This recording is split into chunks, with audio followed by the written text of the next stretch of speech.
Hi, this is Pat Kelly. Okay, for this problem, they're asking us to verify the divergence theorem by first calculating this surface integral for that f vector function, and then also do the triple integral that I've got us ready for as well. Okay, of course we should get the same answer. This is going to take a bit of work, but let's start with the calculation of the surface integral. And they tell us that our S is, the surface is a cube bounded by these 6 different planes that are given to us. Okay, so first realize that your cube has 6 faces then, right? There will be 6 different surfaces that we actually need to do that integral for. So I know you've done this before, where if we have the surface or whatever object it is broken down into several pieces, we do that many integrals. Trying to make sure you see what's coming, because in order to do that integral, I'm actually going to break it down into 6 different integrals. All right, we can do it though. Before I do any one of them individually, let's make a general observation about all of the individual faces. You see the equations for each one there. So what I'm thinking is I will need this ds, a differential element in the surface that we're working with. But for all of them, the ds will equal, and I said you're looking at these equations, if you're going to go and get the partial derivative of each equation, just do one at a time. The partial derivative here with respect to x gives you the 1, and you'd square that typically, plus the partials of your other variables, which are going to be zeros, and then you have dA. This is getting us into an area versus the general surface. So you've done that before with more involved expressions. Here it's a simple expression. I just want to point out that for each of my integrals, I'm going to be able to jump right to the ds equaling dA, because there is that 1 in front of it. Okay, here we go. Let's do each of these one at a time. The x equals 0 plane. What you want to definitely get a handle on is what your n normal vector would look like. And you want to visualize a lot of this. It's nice, the cube is easy to visualize. X equals 0 is going to be the bottom of the cube.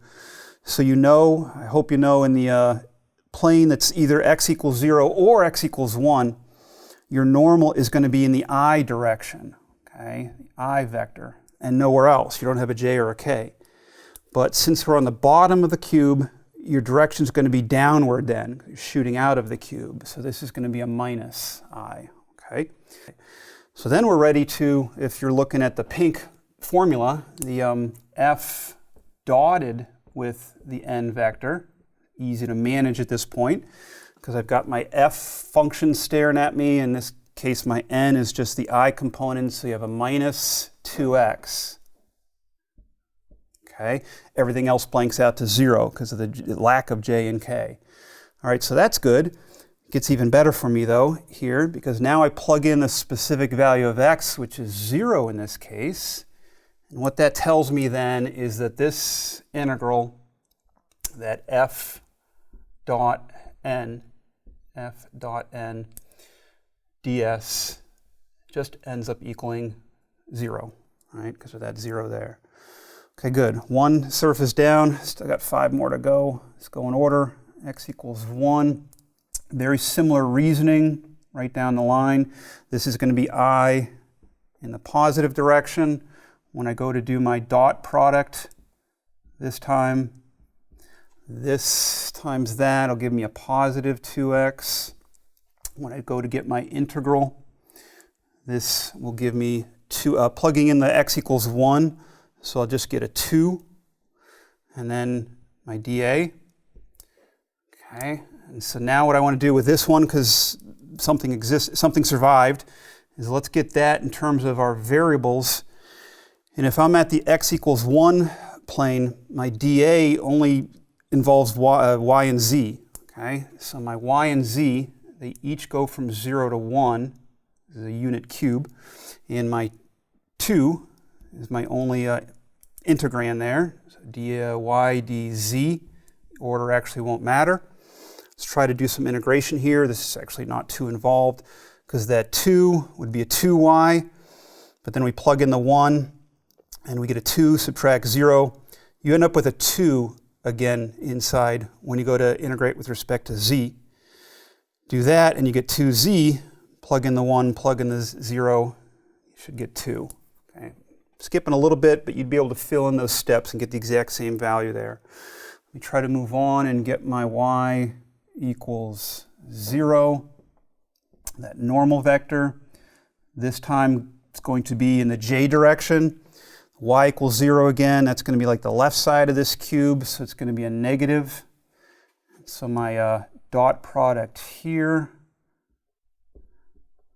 will look like the minus j times the minus 2y, so 2y. When I get, and then I'm going to plug in my 0 again, 0. So this integral of, let me just write the original formula, because if there's a 0 here, it's going to be a 0 inside, that's going to be a 0. Okay, y equals 1. The normal vectors in the j direction again, this time positive. This dot product, this time will be a positive j times that minus 2y. If I plug this 1 in, I do get a minus 2. So now I'm looking at the integral, and I have a minus 2 inside, but I'm not going to write this part again. Let's jump right to the variables. If this is on the y equals 1 plane, then I'm only going to have a dx and a dz. The order's not going to matter. 0 to 1, 0 to 1. I'm doing some quick integration, but you should always feel free to check me when you're bored. You should get that same value of negative 2 there. Okay, 2 more I think, right? Z equals 0. My normal vector, this time going in the k direction. It's going to be negative this time, and then f dotted with n equals minus 1 times that z squared, so minus z squared. And when I plug in my 0, though, it's going to be 0 again. So you can see that this integral is again going to be 0. That's a 0. One more integral, when z equals 1. The normal is going to be a positive k. This dot product will equal a positive z squared. Plug in your value of z of 1. So now your integral that you're looking at just has a 1 inside, and we're doing dx and dy from 0 to 1 again. And so that's going to end up being 1. Okay, so final answer then is the integral over that surface of f dot n ds equals, and all I'm doing is adding up all of my answers here, 0, 2, 0, minus 2, 0, and 1. You get a 1 after all that work. Okay, now let me slip over here. The directions said to verify the divergence theorem by doing that surface integral, which we just did, and then comparing it to this triple integral. Okay, so hope this is shorter. It is. The first thing you would need is that divergence of f. So hopefully you remember, you should know, your divergence is calculated just as the sum of your partials, partial of m with respect to x, partial of n with respect to y, and the partial of p with respect to z. All right, so you look back at your original function f for m and n and p. Let's get these partials.